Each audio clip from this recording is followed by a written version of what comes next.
ஸ்ரீநிதி ஜோதிடம் சகோதர சகோதரிகள் அனைவருக்கும் வணக்கம்.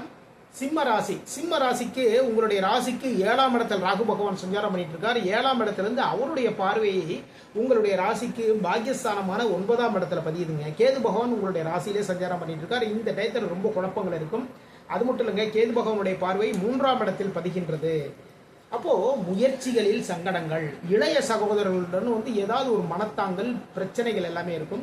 அது மட்டும் இல்லை, இந்த டயத்தில் டாக்குமெண்ட் சம்பந்தமான விஷயங்களை ரொம்ப கவனமாக எடுத்துக்கோங்க. யாருக்காவது மொபைலில் வாட்ஸ்அப்பில் மெசேஜ் அனுப்புனாலும் சரி தான், அந்த மெசேஜ் டைப் பண்ணுறதை தயவுசெய்து கரெக்டாக கவனமாக பார்த்து டைப் பண்ணுங்க. அதில் சில வார்த்தைகளை நம்ம விட்டுருவோம். அதன் மூலமாக சங்கடங்கள் பிரச்சனைகள் எல்லாம் வருவதற்கான வாய்ப்புகள் இருக்கு. உங்களுடைய ராசிக்கு 9ஆம் இடத்துல, அதாவது பாக்கியஸ்தானத்தில் ராகு பகவானுடைய பார்வை பதிகிறதுனால தந்தையினுடைய உடல்நலனில் கொஞ்சம் கவனம் தேவை.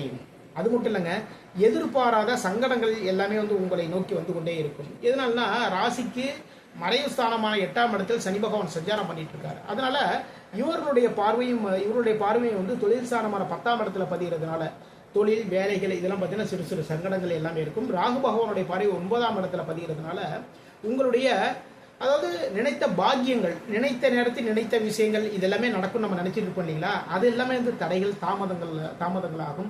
ஆனால் எதிர்பாராத நேரத்தில் எதிர்பாராத விதமாக மிகப்பெரிய ஒரு நல்ல விஷயம் இதில் நடக்குங்க சிம்மராசிக்காரர்களுக்கு. இந்த நேரத்தில் நீங்கள் சிம்மராசிக்காரர்கள் விநாயகர் பெருமான் வழிபாடு பண்ணுங்க, துர்க்கை வழிபாடு பண்ணுங்க. துர்க்கை அம்பாளுக்கு அரளிப்பூ மாலையும், விநாயகர் பெருமானுக்கு அருகம்புல் மாலையும் வாங்கி கொடுங்க. முக்கியமான ஏதாவது ஒரு விஷயத்துக்கு நீங்கள் கிளம்புனீங்கன்னா சிம்மராசிக்காரர்கள் விநாயகர் பெருமான் கோவிலுக்கு முன்னாடி போய் சூரத்தேங்காய் உடைச்சிட்டு போங்க. அதாவது சிதறுக்காயின்னு சொல்லுவாங்க இல்லையா, சிதறுக்காய் உடைச்சிட்டு போனீங்க அப்படின்னா தடைகள் தாமதங்கள் அனைத்துமே விலகும். மீண்டும் அடுத்த பதிவில் சந்திப்போம். நம்முடைய ஸ்ரீநிதி ஜோதிடம் சேனல் லைக் பண்ணுங்க, ஷேர் பண்ணுங்க, சப்ஸ்கிரைப் பண்ணுங்க. நான் உங்கள் ஜோதிடர் திருச்சேரை KP ராஜா வெங்கடேஷ். வாழ்க வளமுடன், வாழ்க நலமுடன்.